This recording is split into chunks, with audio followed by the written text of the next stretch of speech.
اعوذ باللہ السمیع العلیم من الشیطان الرجیم بسم اللہ الرحمن الرحیم وما محمد الا رسول قد خلت من قبله الرسل افإن مات أو قتل انقلبتم على أعقابكم ومن ينقلب على عقبيه فلن يضر الله شيئا وسيجزي الله الشاكرين صدق اللہ العظیم۔ حمد و ثنا، تعریف و کبریائی اور بڑائی اللہ رب العالمین کی ذات کے لیے ہے۔ درود و سلام امام کائنات شفیع المذنبین رحمت للعالمین جناب محمد الرسول اللہ صلی اللہ علیہ وآلہ وسلم کی ذات اقدس پر۔ حضرات محترم،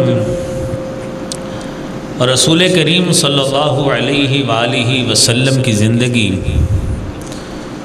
مسلمانوں کی زندگی کے لیے ایک بہترین نمونہ ہے۔ آپ صلی اللہ علیہ وآلہ وسلم کا زندگی گزارنے کا جو طریقہ اور عمل رہا ہے، جو آپ کا ایک مخصوص منہج رہا ہے، وہ صرف ذاتی زندگی تک محدود نہیں ہے۔ آپ صلی اللہ علیہ وآلہ وسلم نے بھرپور ایک مبلغ کی، ایک نبی کی زندگی گزاری ہے۔ آپ صلی اللہ علیہ وسلم نے عبادات کے میدان میں بھی کمال عبادت کا درجہ حاصل کیا ہے، اور آپ علیہ الصلاۃ والسلام نے اپنے خانگی امور میں، گھریلو معاملات میں، حتیٰ کہ پورے کے پورے خاندانی اور سماجی معاملات میں بھی آپ صلی اللہ علیہ وسلم کی زندگی کو پرکھا جائے تو آپ کی زندگی کی بے پناہ مثالیں ایسے موجود ہیں جو درخشاں مثالیں ہیں، درخشندہ پہلو ہیں آپ کی زندگی کے۔ اور آپ کی اگر میدان جنگ کی زندگی کو دیکھا جائے تو رسول اللہ صلی اللہ علیہ وآلہ وسلم سے بڑا مجاہد کوئی نہیں نظر آتا۔ ہم آج کی گفتگو میں نبی کریم صلی اللہ علیہ وآلہ وسلم کے نبوی زندگی میں، مدنی زندگی میں 3 ہجری میں شوال کے مہینے میں جو غزوہ لڑا گیا ہے، جسے غزوہ احد کہا جاتا ہے، اس حوالے سے گفتگو کریں گے۔ اور میرے عزیزوں، میرے بھائیوں، یہ ایک مسلمان کے لیے یہ لازم اور ضروری ہے کہ وہ اپنے نبی کی سیرت سے واقف ہو، اپنے نبی کی زندگی کے تمام پہلوؤں سے واقف ہو، خواہ وہ پہلو عبادات کا ہو، خواہ وہ پہلو معاملات کا ہو،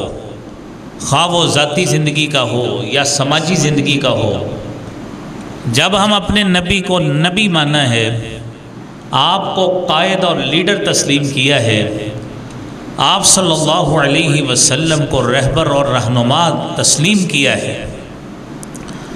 اور یہ ایمان کے تقاضوں میں یہ بات شامل ہے کہ ہم نے اس کو تسلیم کرنا ہے، وہیں پہ آپ صلی اللہ علیہ وسلم کی زندگی کو اسوہ حسنہ بھی تسلیم کیا ہے۔ تو میدان جنگ میں آپ علیہ الصلاۃ والسلام نے جس طرح بہادری کے جوہر دکھائے ہیں،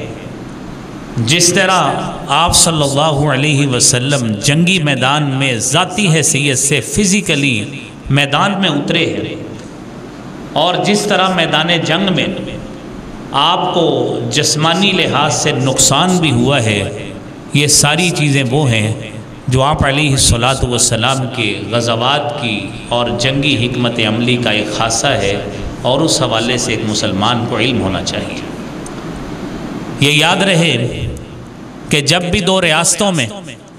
جب بھی 2 قوموں میں جنگوں کا ایک سلسلہ چل پڑتا ہے اور لڑائیاں ہوتی ہیں، ایسی جنگیں ہوتی ہیں، غزوات جس طرح نبی صلی اللہ علیہ وآلہ وسلم نے لڑے ہیں، تو جب یہ جنگیں تسلسل میں ہوتی ہیں تو ایک جنگ کے جو نتائج ہوتے ہیں وہ اگلی جنگ کے سبب بنا کرتے ہیں۔ اس سے قبل جنگ احد سے قبل جو ایک بڑی جنگ لڑی گئی وہ جنگ ہے جسے غزوہ بدر کہا جاتا ہے، اور وہ جنگ تھی جو 17 رمضان المبارک 2 ہجری کو لڑی گئی، اور اس جنگ میں مسلمانوں نے فتح یابی سمیٹی ہے اور کفار کو اس میں بڑی بری طرح شکست بھی ہوئی، اور ان کے 70 سے زیادہ لوگ اس میں قتل ہو گئے، اور ان 70 لوگوں میں ان کے قبیلوں کے مختلف رؤساء اور رئیس اور سردار بھی تھے جو اپنے وقت کے بڑے بڑے جری اور بہادر شخص سمجھے جاتے تھے، بڑے بڑے جنگجو شمشیر زن سمجھے جاتے تھے، گھوڑ سوار سمجھے جاتے تھے، بڑے پہلوان سمجھے جاتے تھے۔ وہ نبی کریم صلی اللہ علیہ وآلہ وسلم کے ان مہاجرین اور انصاری صحابہ کے ہاتھوں قتل ہوئے۔ اب لازمی بات ہے کہ جب وہ جنگ ہوئی، جنگ ختم ہو گئی، کفار کے اندر پہلا سبب یہ ہوا اس جنگ احد کے حوالے سے کہ ایک غزوہ بدر میں ہمیں ایک مٹھی بھر مسلمانوں سے شکست ہوئی۔ کیفیت یہ تھی کہ بدر میں تو مسلمانوں کے پاس لڑنے کا اسلحہ بھی موجود نہیں تھا، ان کے پاس تو پراپر زرہیں بھی نہیں تھی، اور اپنے مجاہدین اور سولجرز اور سپاہیوں کے مطابق سواریاں بھی نہیں تھیں، لیکن اس رب العالمین نے مسلمانوں کو فتح یابی عطا فرمائی، اور قرآن کریم کہتا ہے وَلَقَدْ نَصَرَكُمُ اللَّهُ بِبَدْرٍ وَأَنْتُمْ أَذِلَّةٌ فَاتَّقُوا اللَّهَ لَعَلَّكُمْ تَشْكُرُونَ۔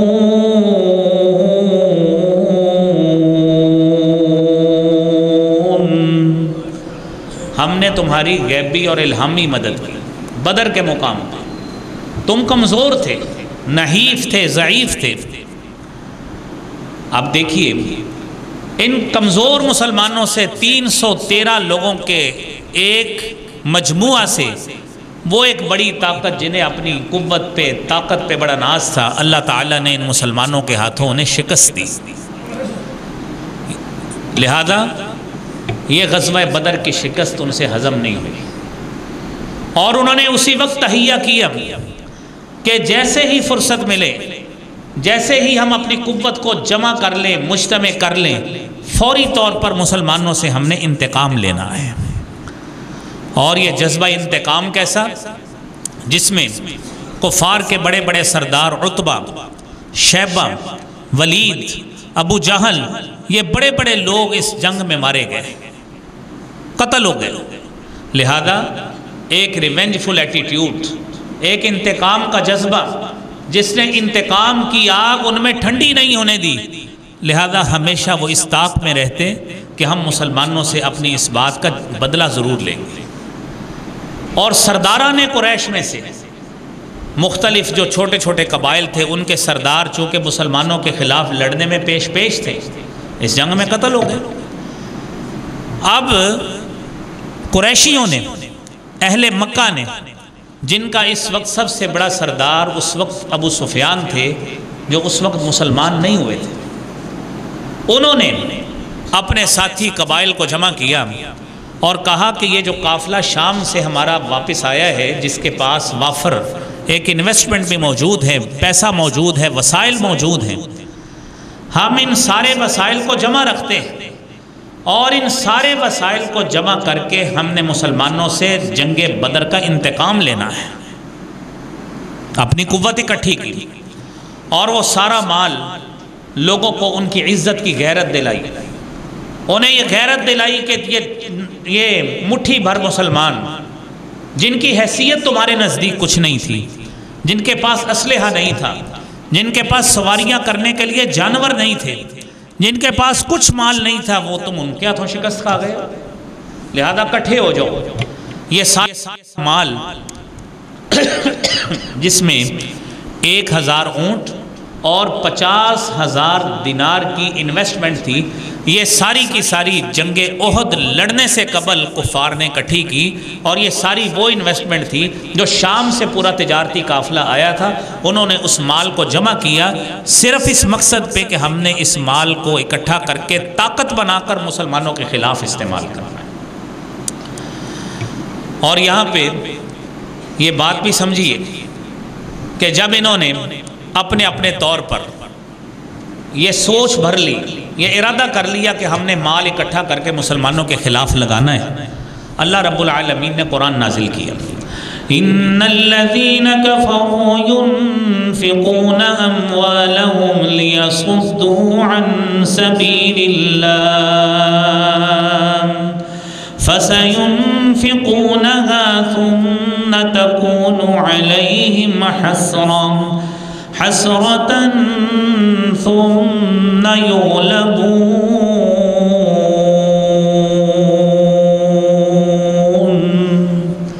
یہ کافر لوگوں نے مال خرچ کیا ہے، انویسٹمنٹ کی ہے تاکہ ان مسلمانوں کو اللہ کے رستے سے روکیں، ان کو جہاد سے روکیں، اور ان کو اعلاء کلمت اللہ بلند کرنے سے روکیں. یاد رکھیں فَسَيُنْفِقُونَهَا ثُمَّ تَكُونُ عَلَيْهِمْ حَسْرًا، جس مال کو یہ خرچ کریں گے یہی مال ان کے لیے باعث حسرت، باعث ندامت ثابت ہوگا. اس مال کو خرچ کرنے کا انہیں کو فائدہ نہیں ہوگا. پھر اس کے بعد انہوں نے مختلف شعراء، اور یہ بات ذہن میں رکھیے کہ جب دشمن مختلف فریقین کا ایک دشمن ہو تو ساری قوتیں جمع ہو جایا کرتی ہیں. مدینہ منورہ میں رسول اللہ صلی اللہ علیہ وآلہ وسلم نے آپ کے پاس مسلمانوں کی ایک مختصر جماعت تھی، ایک مختصر فوج تھی، فورس تھی، قوت تھی. اور دوسری طرف عرب کے اس مدینہ منورہ کے اندر میثاق مدینہ کے تحت نبی کریم صلی اللہ علیہ وآلہ وسلم نے 3 قبائل کے ساتھ جو یہودی قبائل سے ان سے معاہدہ کیا تھا، جن میں بنو قینقاع تھے، بنو نذیر تھے اور بنو قریظہ تھے. یہ یہودیوں کے 3 قبیلے تھے جن کے ساتھ آپ نے میثاق مدینہ کے تحت ہر لحاظ سے معاہدہ کیا تھا، جو کہ باہمی دلچسپی کا معاہدہ ہوتا ہے کہ جو مفادات ہمارے ہوں گے وہ مشترکہ طور پہ شیئر ہوں گے. جو ہمارا دشمن وہ تمہارا دشمن، جو ہمارا دوست وہ تمہارا دوست. لیکن جنگ بدر کے موقع پر یہودیوں کے ایک قبیلے بنو قینقاع نے مسلمانوں کے خلاف ساتھ دیا تو نبی صلی اللہ علیہ وسلم نے جنگ بدر کے بعد انہیں مدینہ سے جلا وطن کر دیا. اب انہوں نے یہودیوں میں کعب بن اشرف نامی ایک بہت بڑا شاعر بھی تھا، اس نے جا کے ان لوگوں کے گھروں میں جو کافروں کے سردار قتل ہوئے ان کے گھروں میں شعر پڑھ پڑھ کر انہیں انتقام کا جذبہ ان کے دلوں میں ابھارا کہ آپ نکلے مسلمانوں کے خلاف اور ان کے خلاف اپنے بڑوں کا بدلہ لیں. اور دوسری طرف ایک اور شاعر ابو عزہ نامی شاعر جو جنگ بدر میں مسلمانوں کے ہاتھوں گرفتار ہوا اور اس نے منت سماجت کی، نبی کریم صلی اللہ علیہ وآلہ وسلم نے اسے فدیہ لیے بغیر چھوڑ دیا، صرف اس وعدے پہ کہ آئندہ کبھی مسلمانوں کے خلاف کھڑا نہیں ہوگا. آپ صلی اللہ علیہ وسلم نے اسے چھوڑ دیا. لیکن جب جنگ احد کی تیاری ہو رہی تھی، صفوان بن امیہ جو کفار کا ایک بڑا سردار تھا وہ ابو عزہ کے پاس جاتا ہے اور اسے جا کے مالی منفعت کا لالچ دیتا ہے. اس نے کہا میں نے تو مسلمانوں کے نبی سے وعدہ کیا ہوا ہے. اس نے اس سے بھی زیادہ اس کو پیسہ دے کر اس سے شعر پڑھوائے تاکہ لوگوں میں جذبہ انتقام پیدا ہو. اس نے نبی صلی اللہ علیہ وسلم سے وعدہ توڑ دیا. وہ کون سا مسلمان تھا؟ اس نے تمام کفار کے گھروں میں جا کر انتقام کا جذبہ بڑھایا. خیر یہ بھی ایک سبب ہوا. ایک اگلا سبب تھا غزوہ سویق جو احد سے پہلے ہوا. سویق کہتے ہیں ستوؤں کو. بات یہ ہوئی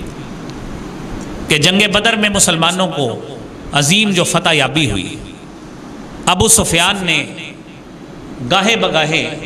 ہمیشہ اس ٹو میں رہے کہ جب بھی مجھے کوئی نہ کوئی موقع ملا میں مسلمانوں سے جذبہ انتقام کے تحت ان سے انتقام ضرور لوں گا۔ ایک دن ایسا ہوا کہ 200 سوار 200 لوگ لے کر وہ مدینہ منورہ کے قریب ایک چراگاہ کے پاس آئے، جہاں پہ مسلمان کچھ موجود تھے، کچھ جانور بھی تھے۔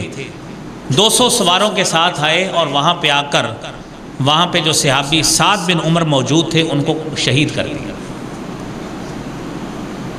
نبی صلی اللہ علیہ وسلم نے لوگ بھیجے، لیکن ابو سفیان اس وقت تک وہ جگہ چھوڑ کے جا چکے۔ اس بنا پہ آپ صلی اللہ علیہ وسلم چکنا ہو گئے کہ کفار کسی بھی وقت بدر کے انتقام لینے کے لیے ہم پر حملہ آور ضرور ہوں گے۔ آپ صلی اللہ علیہ وسلم نے ذاتی طور پر اس لحاظ سے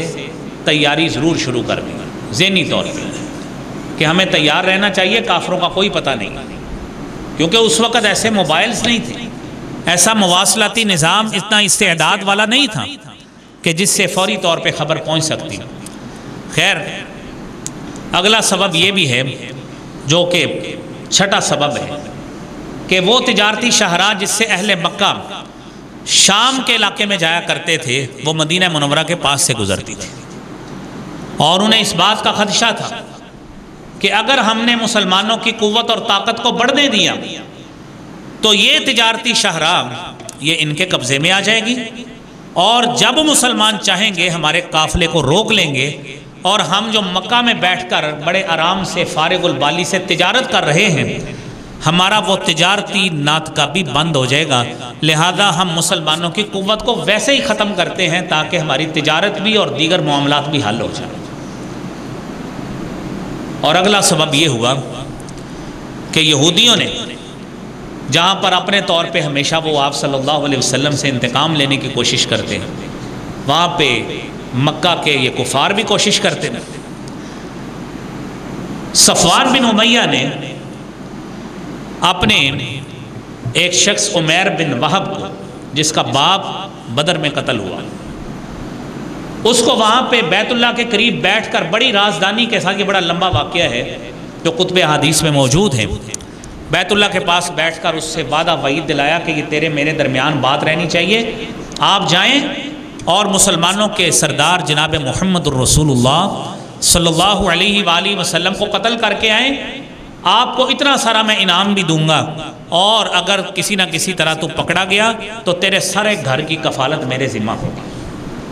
وہ اسلحہ چھپا کر، جو خنجر تیر جو بھی تھا وہ چھپا کے لے گیا۔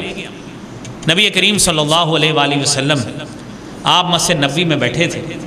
آپ تصور کریں 500 کلومیٹر سے اوپر کا رستہ ہے، کتنے دنوں میں پہنچا ہوگا۔ آپ صلی اللہ علیہ وسلم اپنے صحابہ میں موجود ہیں، اور آپ نے جب عمیر بن وہب کو دیکھا آپ نے کہا بات سنا، ادھر آؤ۔ پوچھا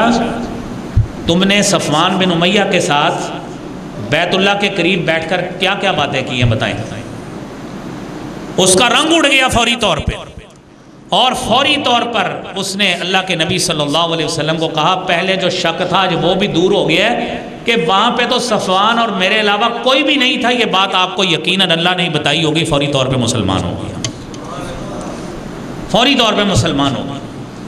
اب آپ صلی اللہ علیہ وسلم کو ایک اس کا اشارہ اور مل گیا کہ یہ لوگ تو مجھے قتل کرنے کے در پہ،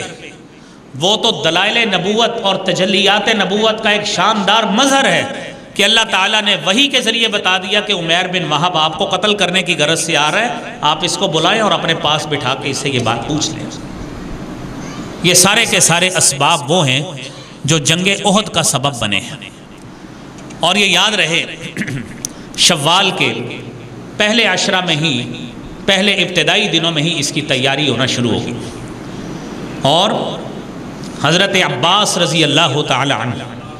جو نبی کریم صلی اللہ علیہ وآلہ وسلم کے چچا ہیں، انہوں نے غور کیا اپنی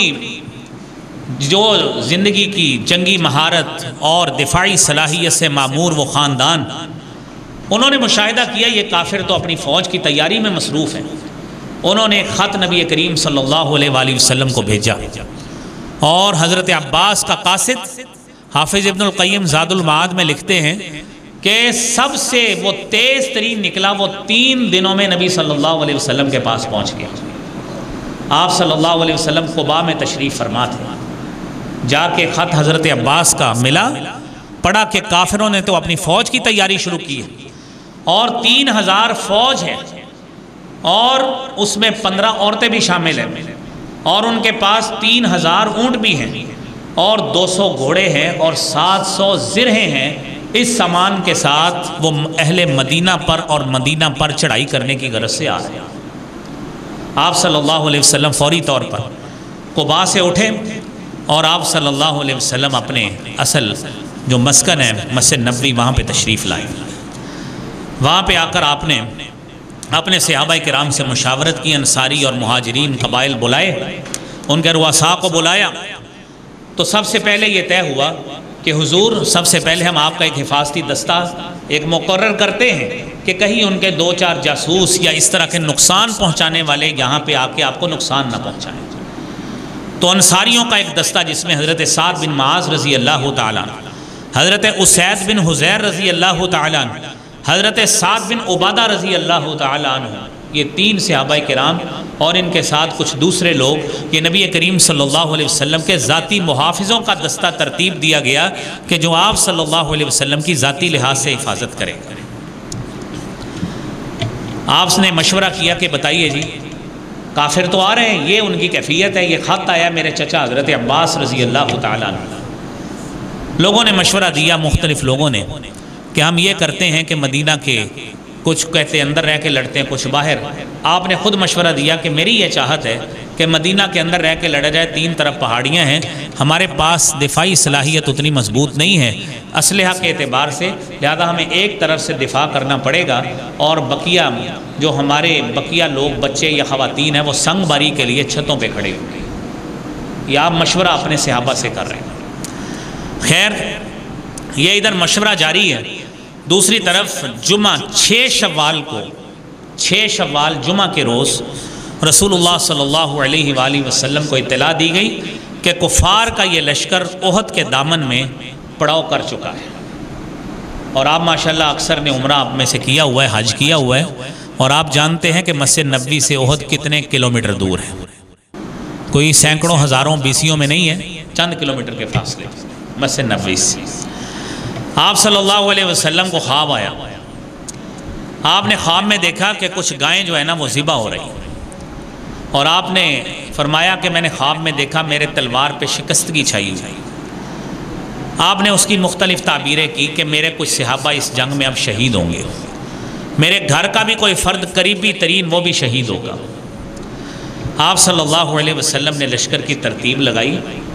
کہ ہم اس کی تیاری کرتے ہیں اور کفار کا مقابلہ ہر طرح جس طرح بھی ہو کرتے ہیں، کیونکہ جو ساتھیوں نے مشورہ دیا ان میں سے کئی دوست ایسے تھے جو جنگ بدر میں اپنی بہادری کے جوہر دکھا چکے تھے، اور ان میں سید الشہداء حضرت امیر حمزہ رضی اللہ تعالیٰ عنہ بھی تھے۔ انہوں نے اللہ کے نبی صلی اللہ علیہ وسلم کو کہا کہ حضور آپ ادھر مدینہ سے باہر نکل کے لڑیں، ہماری تو خواہش ہے کہ ہم جب تک یہ جنگ نہیں کر لیتے ہم سیر ہو کے کھانا نہیں کھائیں گے اس وقت۔ اور نوجوان صحابہ آپ کو مشورہ انہوں نے دیا، خیر آپ نے ان کی بات مان لی کہ چلیں ٹھیک ہے، اگر آپ کا جذبہ اتنا سرشار ہے تو ہم جا کے باہر لڑ لیتے ہیں۔ آپ نے لشکر کو 3 حصوں میں تقسیم کی اور آپ صلی اللہ علیہ وسلم خود ہتھیار پہن کے آئے، 2 زرہیں آپ صلی اللہ علیہ وسلم نے پہنے۔ یہ ہے سپہ سالار اعظم، مسلمانوں کا کمانڈر ان چیف، جس کو محمد الرسول اللہ صلی اللہ علیہ وآلہ وسلم کہتے ہیں۔ آپ کو 2 زروں میں دیکھ کر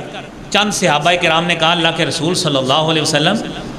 یہ کیفیت دیکھ کر تو لگتا ہے جنگ بڑی شدت والی ہوگی، کیوں نہ مدینہ کے اندر ہی رہ لیا جائے، آپ زرہ اتار دیں۔ فرمایا نبی جب ہتھیار پہن لیا کرتا ہے پھر ہتھیار اتارا نہیں کرتا۔ تیار ہوئے، مہاجرین کا پرچم آپ نے حضرت مصعب بن عمیر رضی اللہ تعالیٰ عنہ کو دیا، قبیلہ اوس اس کی سرداری اور اس کی سپہ سالاری حضرت اسید بن حضیر رضی اللہ تعالیٰ عنہ کو دی، اور قبیلہ خزرج میں حضرت حباب بن منذر رضی اللہ تعالیٰ عنہ ان کو قیادت سونپی۔ 1000 کا لشکر مسلمانوں کا تیار ہوا۔ 100 زرہیں تھیں، 50 شاہ سوار تھے، یہ مسلمانوں کا لشکر 1000۔ اور آپ صلی اللہ علیہ وسلم اب لشکر کا معائنہ کرتے ہیں۔ جمعہ کے روز آپ نے جمعہ پڑھایا، لشکر کا واعظ و نصیحت کی، صبر کی، تلقین کی، جہاد پہ لوگوں کو ابھارا، ترغیب دی، اور بعد میں آپ لشکر کا معائنہ کرنے لگے شیخان نامی جگہ، اور وہاں پہ جا کے آپ نے اپنے صحابہ کرام کو چیک کیا کہ جو لڑنے کے قابل نہیں ہیں، چھوٹی عمر کے لوگ ہیں، ان کو کہا کہ آپ یہاں سے چلے جائیں، کیونکہ جنگ اس طرح نہیں ہے کہ آپ چھوٹے بچے ہیں، تو لہذا آپ واپس چلے جائیں۔ جو واپس آئے ہیں ان میں حضرت عبداللہ بن عمر، اسامہ بن زید، اسید بن ظہیر، زید بن ثابت، زید بن ارقم، ابو سعید خدری اور براء بن عازب رضی اللہ تعالی عنہم، اس طرح صحابہ کچھ آپ صلی اللہ علیہ وسلم نے واپس بھیجے۔ حضرت رافع بن خدیج رضی اللہ تعالی عنہ، جن کی عمر تقریباً 15 برس تھی، ان کو صرف اس وجہ سے لے کے گئے کہ وہ ماہر تیر انداز تھے، ان کو اپنی جنگ کے سپاہیوں میں صرف اس وجہ سے شامل کیا۔ رافع بن خدیج کو دیکھ کر دوسرے صحابی حضرت سمرہ بن جندب رضی اللہ تعالی عنہ، انہوں نے کہا اللہ کے رسول صلی اللہ علیہ وسلم، آپ نے رافع بن خدیج کو اجازت دی ہے، مجھے بھی اجازت دیجیے، میں اس سے زیادہ بہادری کے جوہر دکھا سکتا ہوں، اگر آپ کو یقین نہیں ہے میری اس سے کشتی کروا کے دیں۔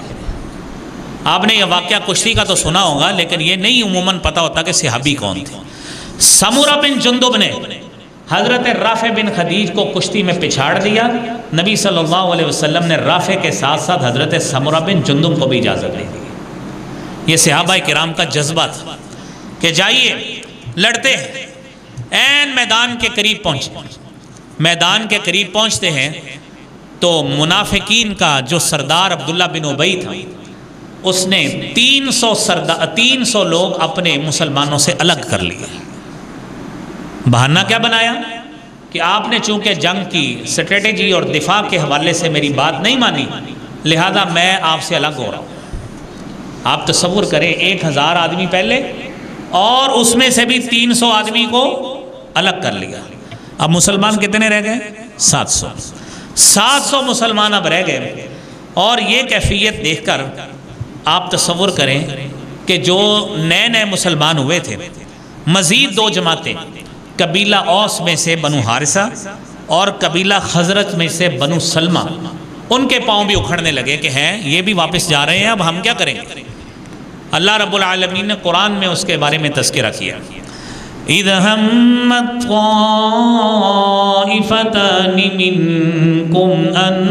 تَفْشَلَا وَاللَّهُ وَلِيُّهُمَا وَعَلَى اللَّهِ فَلْيَتَوَكَّلِ الْمُؤْمِنُونَ۔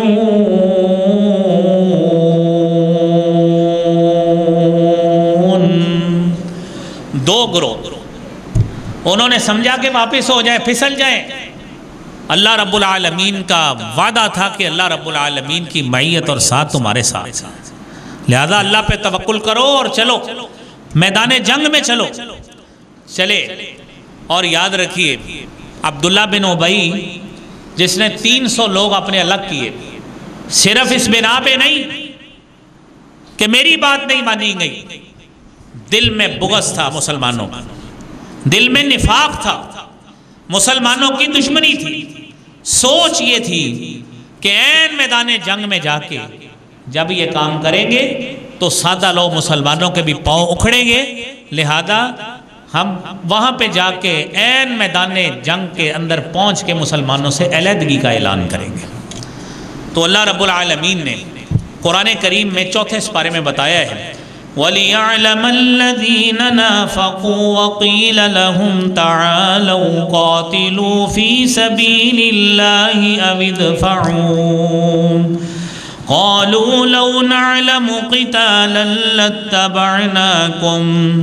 هُمْ لِلْكُفْرِ يَوْمَئِذٍ أَقْرَبُ مِنْهُمْ لِلْإِيمَانِ يقولون بأفواههم ما ليس في قلوبهم والله أعلم بما يكتمون۔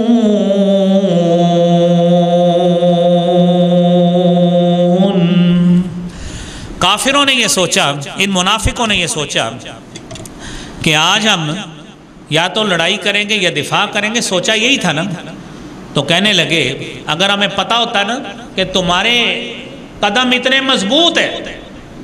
تم نے تو محمد الرسول اللہ صلی اللہ علیہ وآلہ وسلم کے ساتھ جم کے کھڑے ہو جانا ہے، لَتَّبَعْنَاكُمْ، تو ہم بھی تمہاری پیروی کرتے ہیں۔ ہم نے تو یہ سمجھ کے علیحدگی اختیار کی کہ ہم بھاگیں گے، آپ بھی چھوڑ کے بھاگ جائیں گے۔ تو منافق کہتے ہیں لَتَّبَعْنَاكُمْ، ہم بھی تمہاری پیروی کر لیتے۔ تو اللہ کہتے ہیں اصل بات یہ نہیں ہے، بات اصل یہ ہے ہم للکفر یومئذ اقرب منہم للایمان، اس دن تمہارے اندر ایمان نہیں تھا، تمہارے اندر محبت تھی تو کفر کی تھی، محبت تھی تو کفر کی تھی، کافروں کی تھی، مسلمانوں کے خلاف نفرت بری ہوئی تھی۔ تم نے مسلمانوں کا ساتھ کیسے دینا تھا؟ خیر میدان جنگ میں پہنچے آپ صلی اللہ علیہ وآلہ وسلم نے عین نامی جگہ پر، عین نامی جگہ پر جہاں پہ ان کا پڑاؤ ہوا، سارا سلسلہ بن گیا، میدان جہاد میں پہنچ گئے۔ تو آپ صلی اللہ علیہ وسلم اب میدان جنگ کے اندر لوگوں کی پوزیشنیں سمجھا رہے ہیں۔ حضرت عبداللہ بن جبیر رضی اللہ تعالی جو درہ تھا پہاڑی کے درمیان جبل رمات پہ، آپ نے کہا 50 تیر انداز عبداللہ آپ کے ساتھ ہوں گے، ہمیں فتح ہو یا شکست ہو آپ نے یہیں پہ رہنا ہے، ہم جیت جائیں شکست کھا جائیں آپ نے یہیں پہ رہنا ہے۔ صحیح بخاری کے الفاظ ہیں کہ ہمیں پرندے بھی نوچ جائیں آپ نے اپنی جگہ نہیں چھوڑ دی۔ یہ اتنی سختی سے آپ صلی اللہ علیہ وسلم نے ان کو پابند کیا، اور دائیں طرف حضرت منذر بن عمر رضی اللہ تعالیٰ عنہ ان کو قیادت دی، بائیں طرف حضرت زبیر بن عوام اور ان کے معاون مقداد بن اسود کو بنایا، اور ساتھ نصیحت کی حضرت زبیر بن عوام کو کہ آپ کی اضافی ڈیوٹی یہ ہے کہ خالد بن ولید جو ان کے ایک مشہور تیر انداز تھے جو بعد میں مسلمان بھی ماشاءاللہ ہوئے 6 ہجری میں 7 ہجری میں، ان کے حملے کو بھی آپ نے روکنا ہے کیونکہ وہ بہت مستعد قسم کے شمشیر زن ہے، لہذا ان کے حملے کو بھی روکنا ہے۔ حضرت زبیر بن عوام اور آپ صلی اللہ علیہ وآلہ وسلم نے 7 شوال کو یہ ترتیب ساری تھی، 7 شوال 3 ہجری، اور کافروں نے بھی اپنی ترتیب دی۔ کافروں نے اپنے دائیں طرف، کیونکہ ہمارا نا پاکستان آرمی کا ایک گروپ ہوتا ہے جی آرٹلری ہوتا ہے، ایک انفینٹری ہوتا ہے، یہ مختلف گروپ ہیں۔ ایک 313 منگلہ کور ہوتی ہے جس نے جب بھی ملک پہ جنگ ہوتی ہے نا تو حملہ انہوں نے کرنا ہوتا ہے۔ سب سے پہلا حملہ پاکستان کی آرمی کے قوانین کے مطابق منگلہ 313 کور انہوں نے کرنا ہے، اس لیے کور کمانڈر منگلہ جو ہوتا ہے نا وہ سب سے مستعد کور کمانڈر ہوتا ہے پاکستان آرمی کا۔ تو آپ صلی اللہ علیہ وسلم جنگی ترتیب جو آپ نے دی اسی طرح کافروں نے بھی دی۔ انہوں نے دائیں طرف خالد بن ولید کو، دائیں طرف اکرمہ بن ابی جہل کو، پیدل فورس کی کمان صفوان بن امیہ کو دی، اور تیر اندازوں کی کمان عبداللہ بن ربیعہ کو دی۔ اب یہ سارے کافر ہیں، مسلمان تو نہیں ہیں۔ اب سب سے پہلے جس طرح کرکٹ میچ میں اوپننگ بیٹسمین آتا ہے اور دوسری طرف اٹیک بالر آتا ہے پہلا اوور کرانے کے لیے، کفار کی طرف سے جو پہلا شخص جس نے آ کے مسلمانوں کو جنگ کے لیے للکارا اس کا نام تھا طلحہ بن طلحہ عبدری، وہ آیا۔ اور یہ یاد رکھیے اس وقت پیدل جنگ ہوتی تھی، علم ہوتا تھا جنگ کا، اور یہ قریشی قبیلے کی جو ابتداء میں تقسیم ہوئی تھی قصی کے وقت سے، یہ سارا ہر جنگ کا علم قبیلہ بنو عبد الدار کے پاس ہوتا تھا، اور یہ قبیلہ بنو عبد الدار کا آدمی تھا، اس نے آ کے مسلمانوں کو للکارا، اور سیرت کی کتابوں میں یہ بات موجود ہے کہ اس کا سامنا کرنے سے مسلمان کتراتے تھے۔ بہت جری آدمی تھا، بڑا بہادر آدمی تھا۔ حضرت زبیر بن عوام رضی اللہ تعالیٰ عنہ نے جمپ مار کر اس کے سواری پہ چڑھے اور اس کو وہیں سے تلوار مار کے اس کو قتل کر لیا، حضرت زبیر بن عوام رضی اللہ تعالیٰ۔ دوسرا شخص عثمان بن ابی طلحہ آیا، اسی کا بھائی، اس کو سیدنا امیر حمزہ رضی اللہ تعالیٰ عنہ نے قتل کیا۔ تیسرا شخص ابو سعد بن طلحہ، اسی کا بھائی آیا، اس کو سعد بن ابی وقاص نے قتل کیا۔ چوتھا شخص مصافح بن ابی طلحہ آیا، اس کو عاصم بن ثابت بن ابی افلا نے قتل کیا، اور اگلا شخص کلاب بن ابی طلحہ آیا، اس کو حضرت زبیر بن عوام نے قتل کیا۔ پھر جلاس بن طلحہ بن ابی طلحہ آیا، اس کو صحابی رسول حضرت طلحہ بن عبید اللہ نے قتل کیا۔ یہ پہلے 6 افراد ایک ہی گھر کے افراد تھے جس کو صحابہ کرام نے پہلے مبارزت میں ہی ان کو تحت دے۔ پھر قبیلہ بنو عبد الدار کے اور شخص آئے، ارطاد بن شرحبیل، اس کو سیدنا حضرت علی رضی اللہ تعالیٰ عنہ نے قتل کیا۔ اگلا شخص شریح بن قارز آیا، اس کو قزمان نامی شخص نے قتل کیا، اور احادیث کی کتابوں میں یہ واضح ہے کہ یہ قزمان پکا مسلمان نہیں تھا، یہ منافق آدمی تھا، یہ صرف قبائلی عصبیت کی بنا پہ ان سے بدلہ لینے کے لیے مسلمانوں میں شامل ہوا، لیکن مسلمانوں کا ساتھ اتنا دے گیا کہ ان کے 2 بندے قتل کر گیا، ان کے 2 بندے قتل کر گیا، شریح بن قارز اور ابو زید عمر بن عبد مناف عبدری، یہ دونوں قزمان نے قتل کیے۔ اور تیسرا بھی اس کے بارے میں مشہور ہے کہ شرحبیل بن ہاشم عبدری کو بھی قزمان نے قتل کیا۔ بنو عبد الدار کے یہ 10 لوگ قتل ہوئے۔ آپ تصور کریں کہ وہ لوگ جو جنگ میں حملہ کرنے والے ہیں وہ سارے کے سارے مسلمانوں نے ابتدا میں ہی قتل کر دیے، ابھی تک مسلمانوں کا کوئی بندہ بھی شہید نہیں ہوا۔ جب یہ کیفیت ہوئی، انہوں نے میدان سے بھاگنا شروع کر دیا کافروں نے۔ جب کافر میدان سے بھاگے، میدان سے بھاگنا شروع کیا تو مسلمان جو نیچے فیلڈ میں موجود تھے انہوں نے مال غنیمت لوٹنا شروع کر دیا۔ اب یہاں سے ایک فاش غلطی ہونے لگی۔ جب مسلمان مال غنیمت لوٹ رہے تھے اور وہ 50 لوگوں کا 3 اندازوں کا قافلہ جنہیں اللہ کے رسول صلی اللہ علیہ وسلم نے پابندی کے ساتھ کہا تھا ہمیں کچھ بھی ہو جائے، پرندے نوچ جائیں، تم نے نہیں آنا، وہ بھی نیچے اتر آیا۔ یہ تاریخی غلطی کی، اور قرآن کہتا ہے اِذْ تُصْعِدُونَ وَلَا تَلْوُونَ عَلَىٰ أَحَدٍ وَالرَّسُولُ يَدْعُوكُمْ فِي أُخْرَاكُمْ فَأَثَابَكُمْ غَمًّا بِغَمٍّ لِكَيْ لَا تَحْزَنُوا عَلَىٰ مَا فَاتَكُمْ وَلَا مَا أَصَابَكُمْ وَاللَّهُ خَبِيرٌ بِمَا تَعْمَلُونَ۔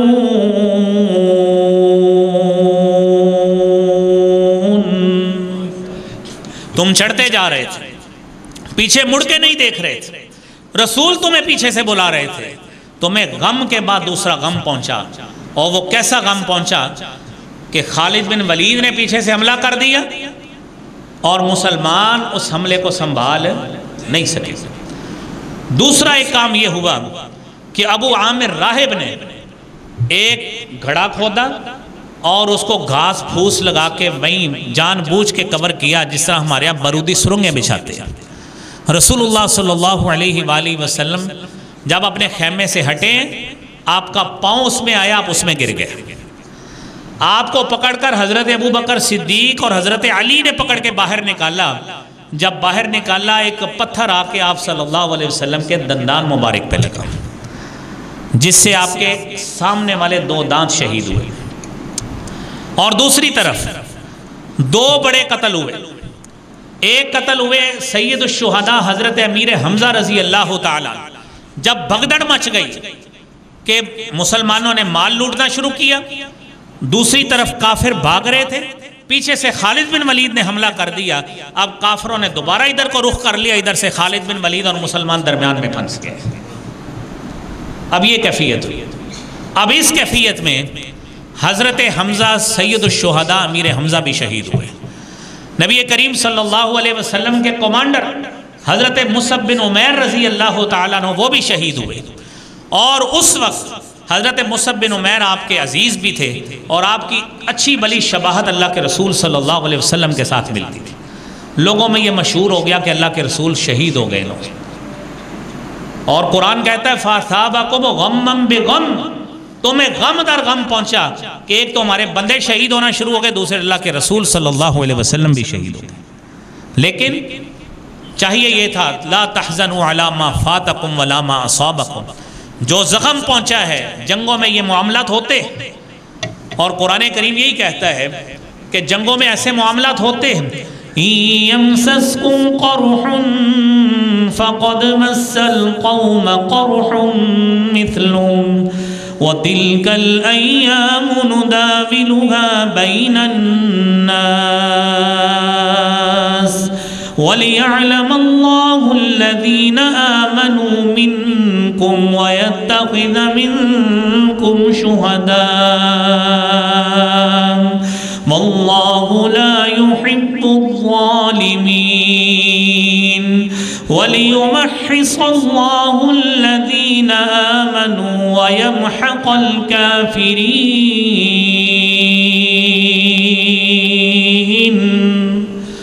اب یہ میرے بھائیوں قرآن کریم نے اس کو اس طرح کنکلوڈ کیا ہے کہ مسلمانوں نقصان تمہارا بھی ہوا، یاد رکھیے اگر آج آپ کو زخم پہنچے اسی طرح کے زخم ایک سال پہلے کافروں کو بھی پہنچے تھے۔ وَتِلْكَ الْأَيَّامُ نُدَاوِلُهَا بَيْنَ النَّاسِ، یہ فتح و شکست کا ہونا یہ اللہ رب العالمین کی طرف سے ہیر پھیر ہے، یہ دن آتے جاتے بدلتے رہتے ہیں۔ آج آپ نے فتح یابی کی، کل شکست ہوگی، کل شکست ہوئی، آج اللہ فتح یابی دے دیں گے۔ اب ہوا یوں، جب اس جنگ میں یہ کیفیت ہوئی، نبی کریم صلی اللہ علیہ وآلہ وسلم اپنے صحابہ کے ساتھ ایک پہاڑی پر آپ نے پناہ لی۔ صحیح بخاری کی حدیث ہے 3039 نمبر۔ ابو سفیان وہاں پہ آتا ہے اور آ کے آواز دیتا ہے کہ کیا محمد صلی اللہ علیہ وسلم وہاں پہ؟ آپ نے صحابہ کو خاموش ہونے کا مشورہ دیا۔ ابو بکر یہاں ہے، آپ خاموش، عمر یہاں ہے، خاموش۔ کہنے لگا اولو حبل، حبل بلند ہو، حبل کی جے ہو۔ تو حضرت عمر فاروق رضی اللہ تعالی عنہ نے جواب دیا اللہ لنا اللہ مولانا ولا مولا لکم،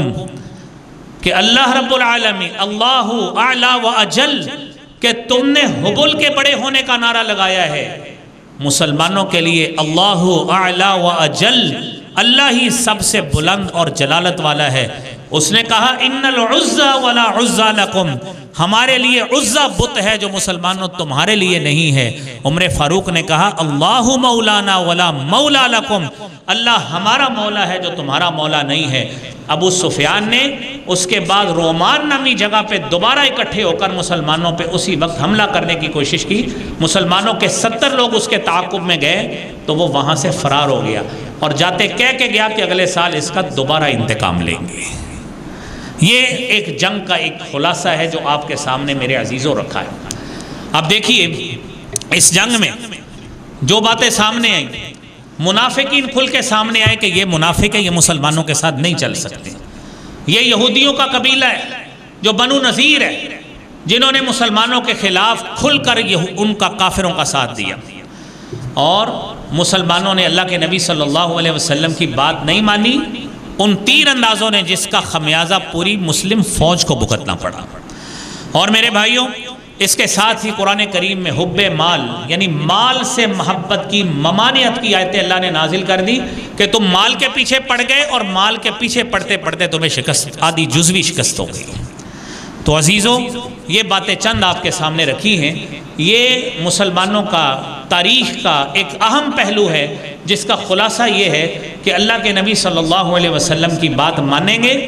اور استقامت اختیار کریں گے تو اللہ تعالیٰ فتح یابی بھی عطا فرماتا ہے۔ اگر استقامت نہیں اختیار کریں گے اور اللہ کے نبی کی بات نہیں مانیں گے اور آپ کے احکامات پہ عمل نہیں کریں گے تو اس کا نتیجہ جزوی شکست کی صورت میں بھی نکلتا ہے۔ اللہ کریم ہمیں اطاعت رسول کا جذبے سے ہمیں سب کو سرشار بھی فرمائے، اور اللہ کریم ہمارے اندر اس طرح کا اسلام کے دفاع کرنے کی صلاحیت اور جذبہ اللہ کریم ہمارے اندر پیدا فرمائے۔ وآخر دعوانا الحمدللہ رب العالمین۔